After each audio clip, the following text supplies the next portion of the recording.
Langit bergemuruh pelan, seakan planet itu sendiri menahan napasnya. Di atas, kubah raksasa berkilau lembut dengan cahaya biru bioluminescen. Ribuan makhluk berdiri mengelilingi aula purba, tinggi, tembus cahaya dan penuh wibawa, menatap satu sosok yang tampak begitu kecil. Manusia, satu-satunya manusia di antara mereka. 3 hari yang lalu, ia masih berperang di orbit.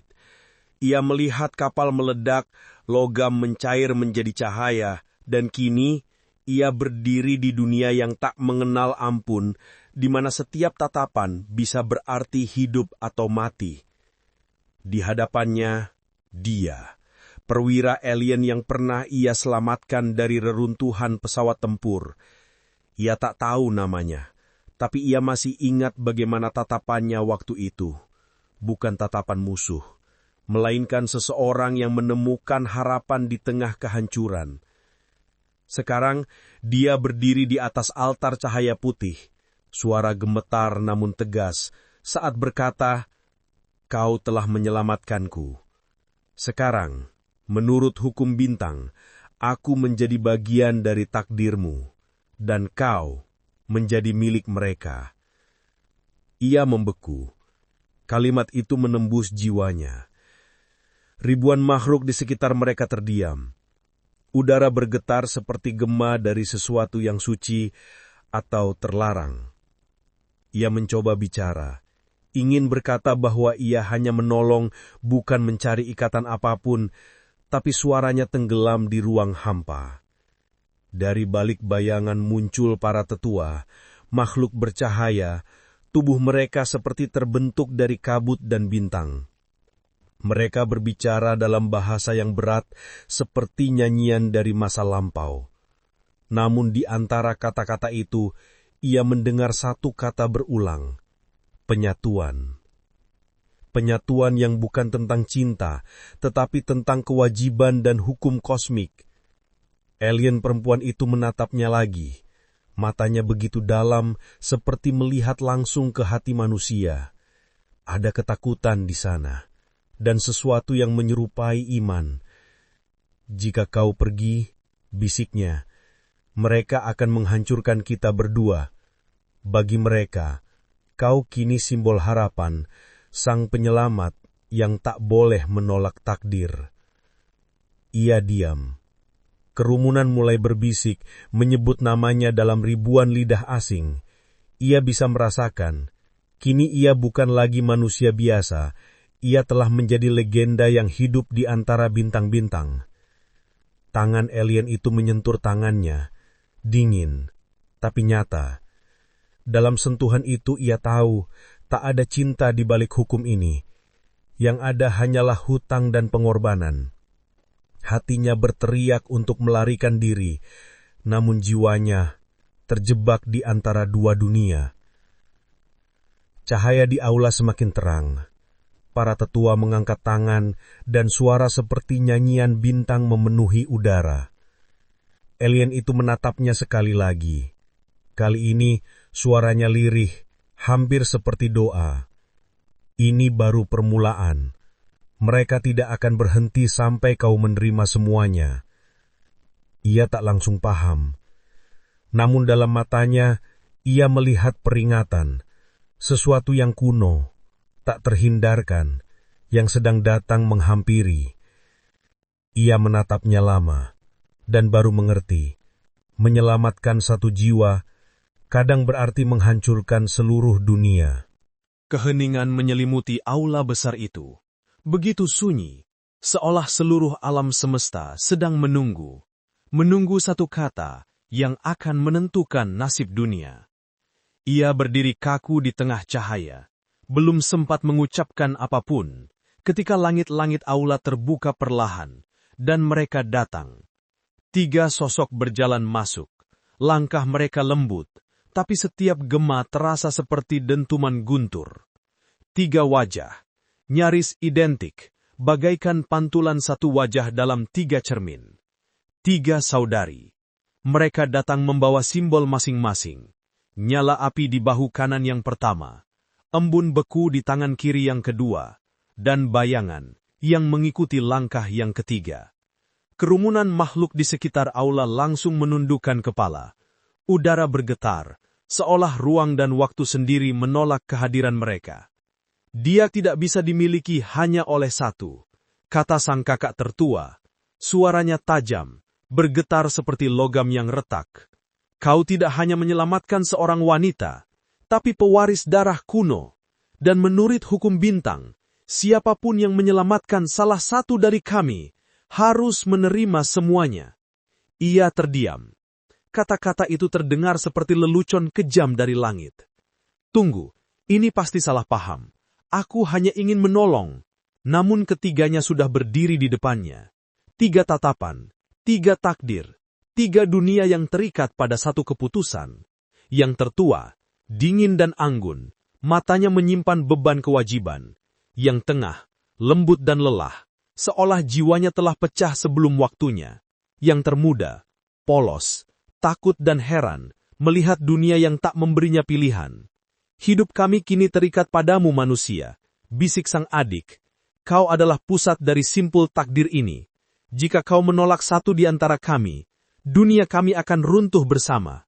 Ia ingin berteriak, ingin menyangkal, tapi suara tenggelam dalam getaran udara yang padat. Ratusan makhluk di sekeliling menatapnya tanpa berkedip.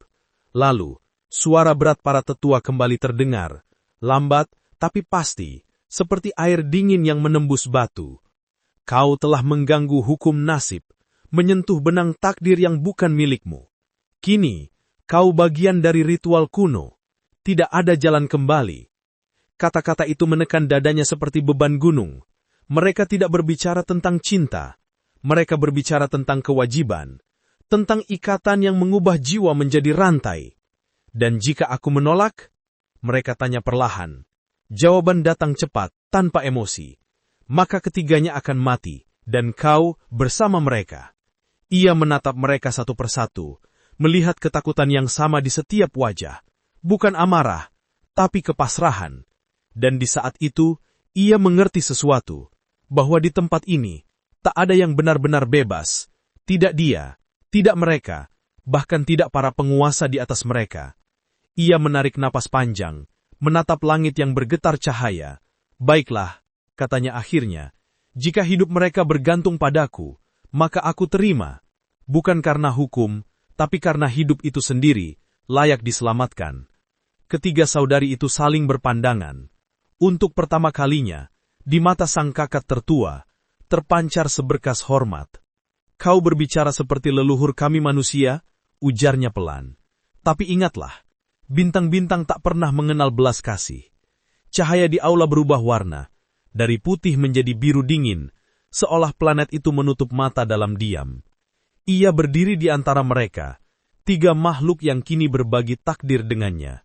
Dan dalam keheningan itu, ia sadar, ia bukan lagi hanya penyelamat, ia kini bagian dari dunia asing, terjerat hukum yang lebih tua dari waktu, dan setiap langkah berikutnya akan membawa konsekuensi yang tak terbayangkan. Namun, di lubuk hatinya yang terdalam, sesuatu mulai menyala, bukan keberanian, bukan cinta, melainkan kasih yang tak bisa dijelaskan, kasih yang lahir bukan dari harapan, melainkan dari pengorbanan. Dan dalam keheningan itu, ia tahu, menyelamatkan satu nyawa, kadang berarti mengorbankan seluruh galaksi. Dalam, tenang, berwibawa, penuh empati. Ketika keheningan turun menutupi aula besar itu, ia mengerti sesuatu yang tak bisa dijelaskan dengan kata-kata. Ia bukan lagi sekadar orang asing. Ia telah menjadi bagian dari hukum kuno yang tak ia pahami, tapi kini harus ia jalani. 3 sosok berdiri di hadapannya, 3 pandangan, 3 dunia, 3 takdir. Yang tertua dingin seperti bilah baja. Dalam dirinya, ia melihat kemarahan yang membeku menjadi keyakinan.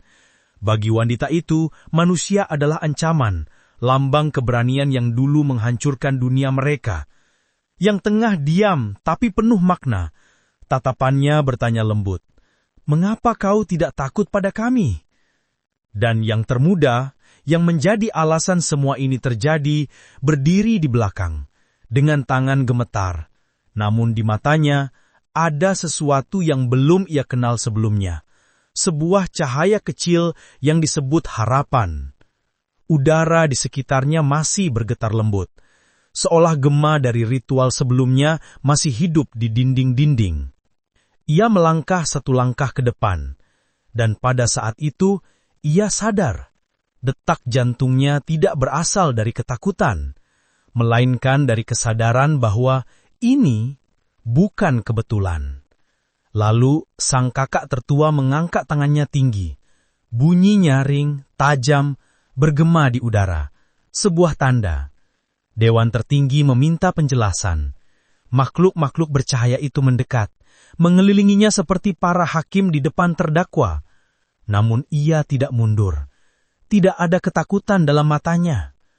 Aku tidak tahu hukum kalian. Tapi jika belas kasih adalah dosa, maka aku bersalah di hadapan keabadian kalian. Kata-katanya menggema ke seluruh kaula, dan untuk sesaat keheningan pecah. Bahkan wajah-wajah yang tak berekspresi mulai retak oleh emosi. Begitulah cara bicara orang yang jujur pada semesta, tanpa perisai, tanpa kebohongan. Saudari tengah itu menundukkan kepala. Ia mengerti, manusia itu bukan prajurit, bukan penakluk. Dia hanyalah manusia yang berani peduli di tempat di mana kasih dianggap kelemahan. Saat Dewan pergi, menyisakan keheningan yang berat, wanita itu melangkah perlahan mendekatinya. Suara lembutnya hampir tenggelam di udara dingin. Kau tidak seharusnya ikut campur, tapi jika bukan karena kau, aku mungkin sudah berhenti percaya bahwa kebaikan masih ada. Kata-kata itu seperti sinar kecil di ruang gelap, dan dari sanalah segalanya berubah. Bukan hanya mereka berdua, tapi untuk dunia mereka, dan semua yang percaya bahwa batas makhluk tak bisa dilampaui. Ia menatapnya lama.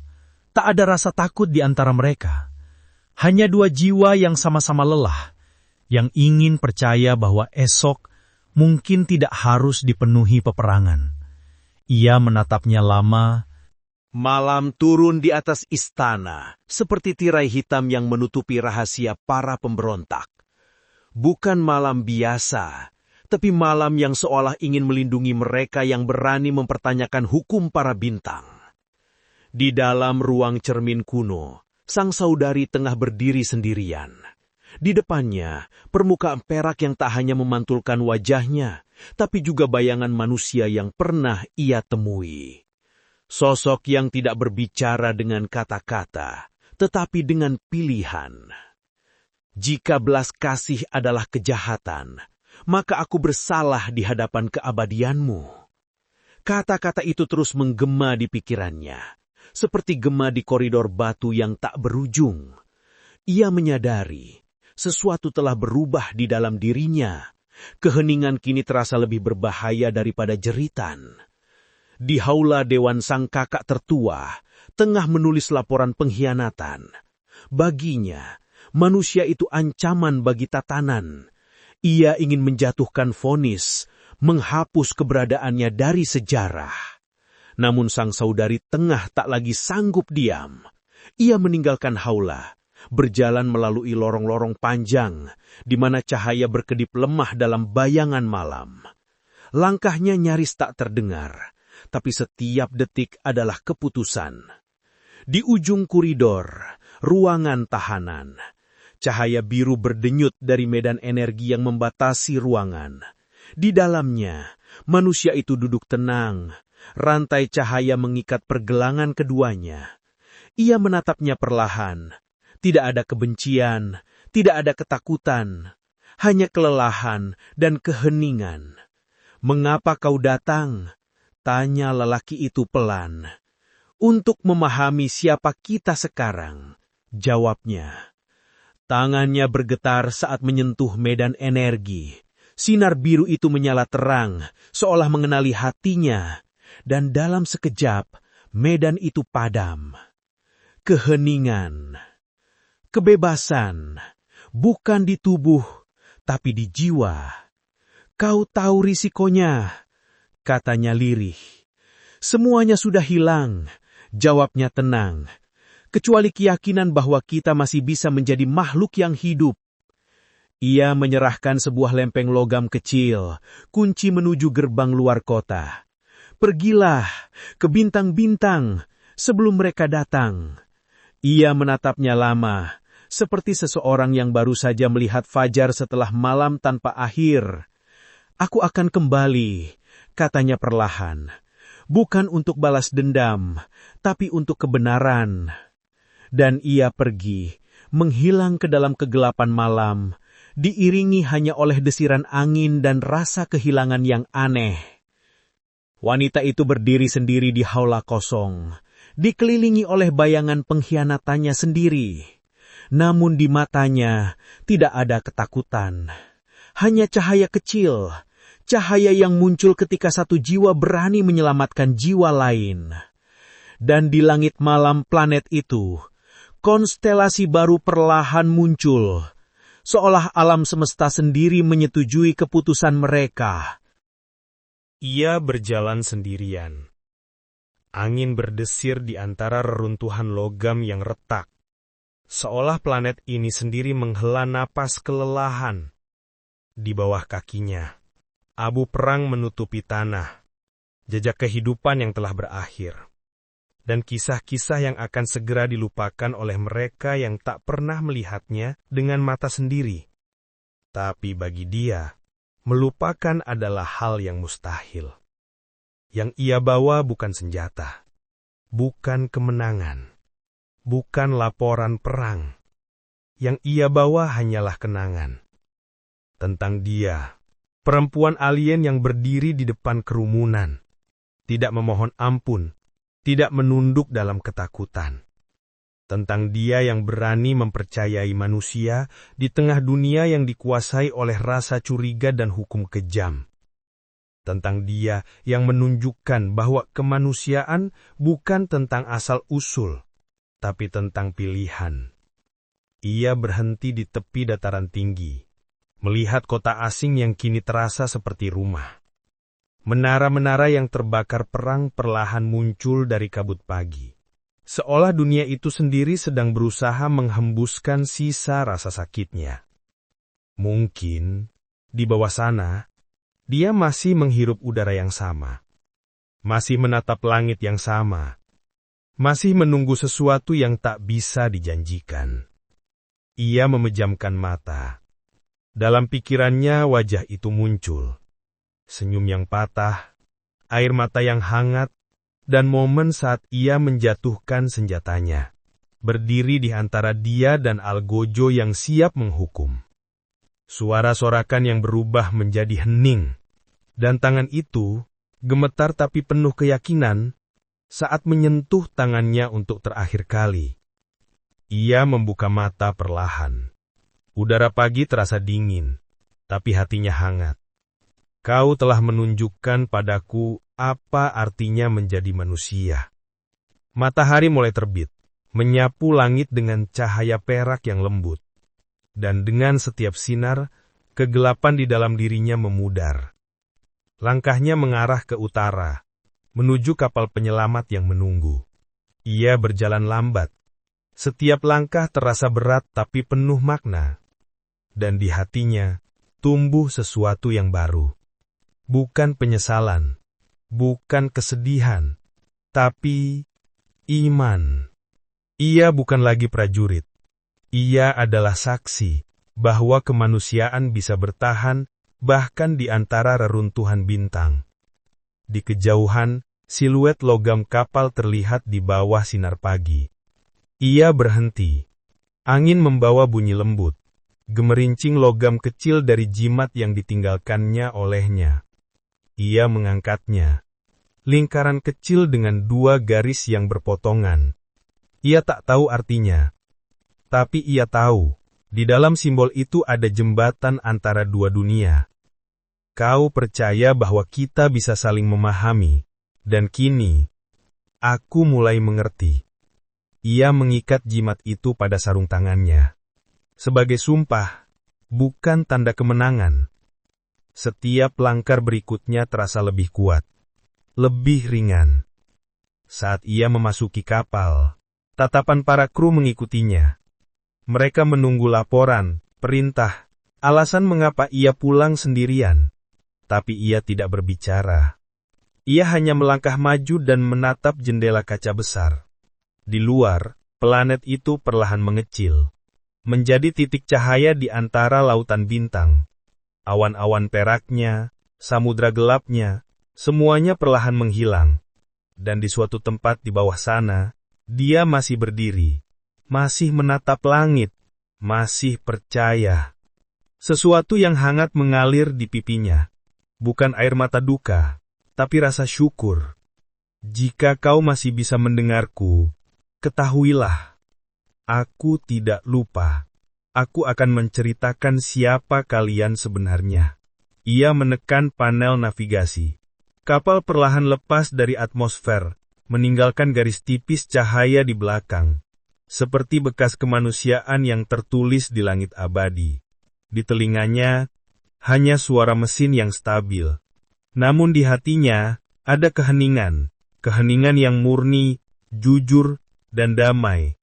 Dan di dalam keheningan itu, ia mendengar suaranya, lembut, hampir seperti bisikan. Sekarang kau mengerti manusia, kemanusiaan bukan tentang apa yang kau bawa, tapi tentang apa yang kau tinggalkan. Ia tersenyum. Dan untuk pertama kalinya, ia merasa bebas. Kapal itu terus melaju, meninggalkan jejak cahaya tipis di kegelapan luar angkasa. Jejak kemanusiaan yang akan selamanya bersinar di antara bintang-bintang.